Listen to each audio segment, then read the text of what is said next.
नमस्कार प्रिय दर्शकों, एक बार फिर आपका स्वागत है हमारे YouTube चैनल प्राचीन ज्ञान गंग। प्रिय दर्शकों, आज फिर नया वीडियो नई जानकारी लेके हम हाजिर हुए हैं। आज की जो कहानी है, आज का जो प्रसंग है, बड़ा ही ज्ञानवर्धक है। चाहे भूखा मर जाना, लेकिन ऐसे चार व्यक्तियों से, ऐसे चार लोगों से कभी भी मदद की गुहार मत करना। प्रिय दर्शकों, आज की जो कहानी हम प्रस्तुत करने जा रहे हैं, ये कहानी बड़ी मोटिवेशनल है। इस कहानी को पूरा सुनिएगा। ये कहानी आपको आपके जीवन में ढेर सारी प्रेरणाएं देगी। प्रिय दर्शकों, हमारे जीवन में समय का पहिया चलता रहता है और कभी कभी बार समय ऐसा आता है कि हमें एक दूसरे की मदद की सख्त आवश्यकता होती है। लेकिन हमें किन लोगों से मदद नहीं मांगनी चाहिए और किन लोगों से हमें मदद की गुहार लगानी चाहिए, आज इसी वीडियो में आप जानेंगे। कई लोग ऐसे दुष्ट प्रवृत्ति के होते हैं जिन लोगों से यदि हम मदद मांगते हैं तो मदद करना तो दूर की बात है, वो लोग हमारा ही अहित कर देते हैं। इसलिए ऐसे चार लोगों से कभी भी मदद की गुहार ना लगाएं, ऐसे चार लोगों से हमेशा बच के रहें।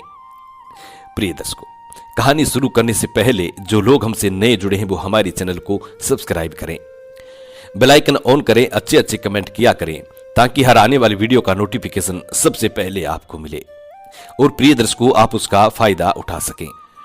शुरू करते हैं प्रिय दर्शकों आज की प्यारी सी कहानी, ये प्यारा सा वीडियो। प्रिय दर्शकों, एक जंगल में एक कौवा का जोड़ा रहता था। वो जंगल बिल्कुल नष्ट हो चुका था। उस जंगल में खाने पीने की ऐसी कोई चीज नहीं बची थी जो कौवा और कौवी अपना पेट भर सकें। उस जंगल के सभी जीव जंतु अनकरीब वहां से जा चुके थे।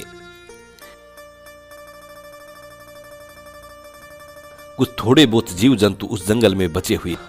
कौवा का जोड़ा काफी भोजन का तलाश करता, लेकिन उनको कहीं पे भी भोजन नजर नहीं आता। 3-4 रोज उनको भूखे हो जाते हैं। 3-4 रोज से उनको भोजन नहीं मिलता है। तभी वो परेशान होकर एक वृक्ष की डाली पे बैठ जाते हैं।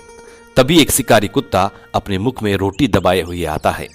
जिस वृक्ष पे कौवा और कौवी बैठे थे, उसी वृक्ष के नीचे आकर के वो शिकारी कुत्ता बैठ जाता है।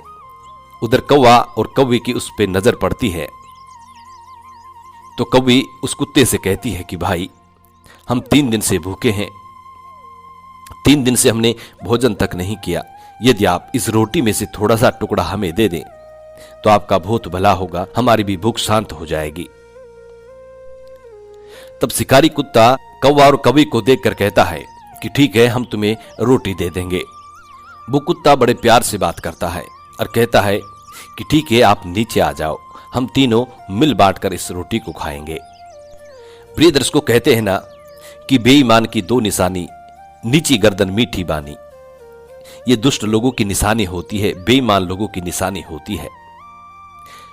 उनकी वाणी हमेशा मीठी होती है ताकि सामने वाले को कभी ऐसा एहसास भी नहीं होता कि हमारे साथ गलत करने वाला है। इसलिए उनकी वाणी बहुत मीठी होती है और गर्दन हमेशा नीची रहेगी।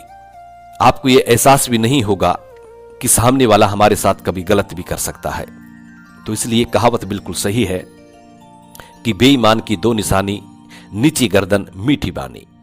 इसी तरीके से वो कुत्ता कर रहा था।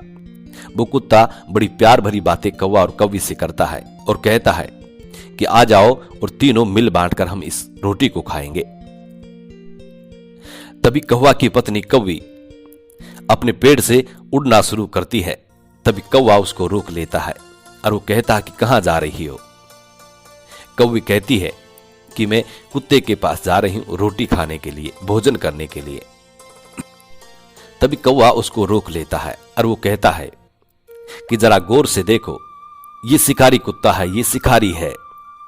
यदि तुम इसके पास जाओगी तो वो रोटी को बाद में खाएगा, उससे पहले तुम्हें खा जाएगा, तुम्हें कच्चा ही चबा जाएगा। कौवा कहता है कि ऐसे लोगों पे कभी विश्वास नहीं किया जाता। कौवा कहता है कि इनकी प्रवृत्ति ही ऐसी होती है, ये पहले सामने वाले को लोभ देते हैं, उनको अपने जाल में फंसा लेते हैं और उसके बाद उसी को खा जाते हैं। इसलिए हम भूखे मर जाएंगे लेकिन इसके पास नहीं जाएंगे। ये रोटी को बाद में खाएगा, पहले हमें चबा जाएगा। प्रिय दर्शकों, कौवा कौवी को रोक लेता है और कौवा कौवी को एक छोटी सी कहानी सुनाता है। कभी इस कहानी को ध्यान से सुनिए। कौवा कहता है कि ऐसे 4 लोगों पे, कौवा कहता है कि चाहे भूखा मर जाना, लेकिन ऐसे 4 लोगों पे कभी भी यकीन मत करना कभी भी विश्वास मत करना, कभी भी सहायता की गुहार मत करना। तो कौवा कहता है और कौवी बड़े ध्यान से सुनती है। कौवा कहता है कि एक जंगल में एक मैना का जोड़ा रहा करता था। वो मैना का जोड़ा अपने घोंसले में जब भी अंडे देता तो उसी वृक्ष के नीचे एक सांप रहता था। एक सांप की बांबी थी, उसका बिल था। तो मैना जब भी अंडे देती वो सांप अपने बिल से निकलता और मैना के घोंसले तक जाता और उनके अंडे को खा जाता। प्रिय दर्शकों, ये क्रम काफी वर्षों तक चलता रहा और मैना बहुत परेशान हो जाती है। वो रोती है, रुदन मचाती है, लेकिन कुछ नहीं कर सकती।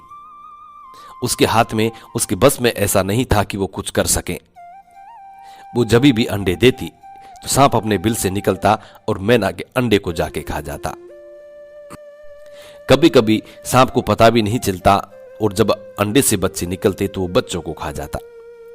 इसी तरीके से वो मैना का वंश को खत्म करने लगा। मैना का वंश ही रुक गया। एक दिन मैना काफी रुदन कर रही थी और रो रही थी, आंखों से आंसू बह रहे थे। तभी उस मैना के पास एक तोता आता है और तोता देखता है कि मैना बड़ी दुखी हो रही है। तब वो तोता मैना से कहता है कि मैना, ऐसी क्या बात है, तुम रो रही हो, तुम बड़ी दुखी नजर आ रही हो। तब वो मैना उस तोते को वो सारी कहानी सुनाती है। वो कहती है कि इसी वृक्ष के नीचे एक बिल है, उसमें एक काला सांप रहता है और मैं जब भी अंडे देती हूं तो उन अंडों को ये सांप खा जाता है। इस बात को सुनकर तोता कहता है कि यदि कोई बीमारी हो जाए तो उसका इलाज होना बहुत जरूरी होता है और यदि उसका इलाज नहीं किया गया तो धीरे धीरे वो बीमारी बड़ा रूप लेती है और खतरनाक साबित होती है। तोता कहता है कि आज तो ये सिर्फ तुम्हारे अंडे खा रहा है, कल को अन्य जीव जंतुओं के अंडे को खाना शुरू करेगा, उनका भी ये वंश खत्म कर देगा, इसलिए इसका इलाज होना बहुत जरूरी है। तोता मैना से कहता है कि यदि इस सांप को यहां से कहीं दूर भेज दिया जाए तो मैना कहती है कि दूर तो चला जाएगा, लेकिन वहां जाने के बाद भी ये अन्य पक्षियों का वंश खत्म करेगा, उनके अंडों को खा जाएगा, उनके बच्चों को खा जाएगा। तब फिर तोता अपना दिमाग चलाता है और वो कहता है कि यदि इसको नष्ट कर दिया जाए तो। तब मैना कहती है कि यदि ये नष्ट हो जाए तो बहुत ही अच्छा, सभी जीव जंतु सुख शांति से रह सकते हैं। तभी तोता मैना से कहता है कि तुम फटाफट मेरे साथ चलो, कि हमें एक झील में चलना है और उस झील से हम कुछ मछलियां लेके आएंगे। तब मैना कहती है कि मछलियां नहीं आप खाते हो, नहीं मैं खाती हूं, फिर मछलियां क्यों? तब तोता कहता है कि हम खाते नहीं हैं, लेकिन फिर भी इस सांप को नष्ट करने के लिए हमें मछलियों की जरूरत पड़ेगी। इसलिए दोनों उड़कर झील में चले जाते हैं और झील से काफी सारी मछलियां लेकर वापस आते हैं। अब जहां पे वो सांप का बिल था वहां से कुछ ही दूरी पर एक नेवले का बिल था। प्रिय दर्शकों, अब तोता और मैना नेवले के बिल पे एक मछली रख देते हैं, उससे आगे दूसरी मछली रख देते हैं, उससे आगे तीसरी रख देते हैं। इसी तरीके से क्रम वाई क्रम नेवले के बिल से मछलियों की कतार लगाते हुए और सांप के बिल तक ले आते हैं। नेवले के बिल से और सांप के बिल तक मछलियों की कतार लगा देते हैं। जब नेवला अपने बिल से बाहर निकलता है और बाहर निकलते ही अपने बिल के मुख पर उसको मछली नजर आती है। नेवला उस मछली को खाता है। जब थोड़े आगे और चलता है तो उसको दूसरी मछली मिल जाती है, उसको खाता है। फिर आगे जाता है, फिर तीसरी मिलती है, फिर आगे जाता है, फिर चौथी मिलती है। इसी तरीके से नेवले को लगातार मछलियां मिलती जाती है और नेवला खाता हुआ सांप के बिल तक पहुंच जाता है। प्रिय दर्शकों, जैसे ही सांप के बिल पे नेवला पहुंचता है तो सांप के बिल के मुख पर भी एक मछली रखी हुई थी, उस मछली को भी नेवला खा जाता है। अब नेवला सोचने लगता है कि इस बिल के अंदर भी जरूर कुछ न कुछ खाने को मिलेगा। यही सोचकर नेवला उस सांप के बिल में प्रवेश कर जाता है। सांप के बिल के अंदर जाकर के वो देखता है कि वहां पे काला सांप बैठा हुआ है। प्रिय दर्शकों, सांप और नेवले की दुश्मनी तो आप जानते हैं। हमने पिछली कहानी में सांप नेवले के बारे में आपको बताया था कि सांप और नेवले की दुश्मनी कैसे हुई थी। प्रिय दर्शकों, जैसे ही नेवला सांप को देखता है तो दोनों में झगड़ा शुरू हो जाता है। अंततः नेवला सांप के टुकड़े टुकड़े कर देता है, सांप को खत्म कर देता है। इस सारी घटना को तोता और मैना वृक्ष की डाली पर बैठ करके देख रहे थे। जब नेवला सांप को खत्म करने के बाद और बिल से बाहर आता है तो तोता मैना देखती हैं कि नेवले का मुख पूरा खून में सना हुआ है। नेवले का मुख खून में सना देखकर तोता और मैना बड़े प्रसन्न होते हैं और नेवले को धन्यवाद कहते हैं। प्रिय दर्शकों, इस तरीके से उस सांप का खात्मा हो जाता है।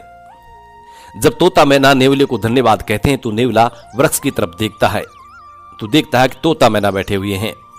तो तोता मैना उससे धन्यवाद कह रहे हैं। जब नेवला कहता है कि भाई तुम लोग मुझे धन्यवाद क्यों कह रहे हो, जब तोता और मैना दोनों पूरी घटना सुनाते हैं कि इस तरीके से इस दुष्ट सांप ने हमारे सभी बच्चों का, हमारे वंश खत्म कर दिया। प्रिय दर्शकों, जब कौवा अपनी कौवे से कहता है कि इस तरीके से उस सांप का खात्मा हुआ और ऐसे 4 प्रकार के दुष्ट लोग होते हैं जिनसे कभी भी मदद की गुहार नहीं लगानी चाहिए। वो कहता है कि पहला नंबर, जो आपका जन्मजात शत्रु हो, जो आपका दुश्मन हो। आपके दुश्मन से यदि आप मदद की गुहार लगाते हैं तो वो आपकी कभी भी मदद नहीं करेगा। आपकी मदद करने की बजाय आपका अहित सोचेगा कि इसको नष्ट कैसे किया जाए। इसलिए अपने दुश्मन से कभी भी जीवन में मदद की गुहार मत करो। अपने दुश्मन से हमेशा बच के रहो। दूसरा वो व्यक्ति होता है जो खुद ही मदद की तलाश में हो। ऐसे व्यक्ति से यदि आप मदद मांगते हैं तो वो आपकी कभी मदद नहीं कर सकता, क्योंकि वो खुद ही मदद की तलाश में है। वो खुद ही यही चाहता है कि उसकी कोई मदद करें। वो आपकी क्या मदद करेगा। तीसरा, जो अंधकार से गिरा हुआ व्यक्ति होता है उससे कभी मदद नहीं मांगनी चाहिए। और चौथा, जो नशे में मत वाला हो, ऐसे व्यक्ति से कभी भी मदद नहीं मांगनी चाहिए।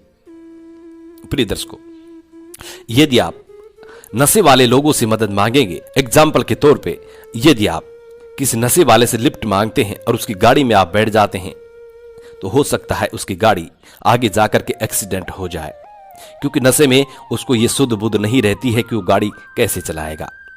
इसलिए नशे वाले व्यक्ति से भी कभी भी मदद नहीं मांगनी चाहिए। जो नशा करके कुछ भी कार्य कर रहा हो, ऐसे व्यक्ति से कभी भी मदद नहीं मांगनी चाहिए। और नशे में उस व्यक्ति को उसका दिया हुआ वचन याद नहीं रहता है, इसलिए ऐसे लोगों से कभी भी मदद की गुहार ना करें। प्रिय दर्शकों, आज की कहानी यहाँ खत्म होती है। आज की कहानी हमें ये सीख देती है कि इन 4 लोगों से कभी भी मदद की गुहार ना करें, कभी भी मदद की उम्मीद ना करें। हम उम्मीद करते हैं कि आज की ये वीडियो आपको जरूर पसंद आई होगी और इस कहानी से आप ढेरों सारी प्रेरणाएं लेंगे। जी नमस्कार, धन्यवाद।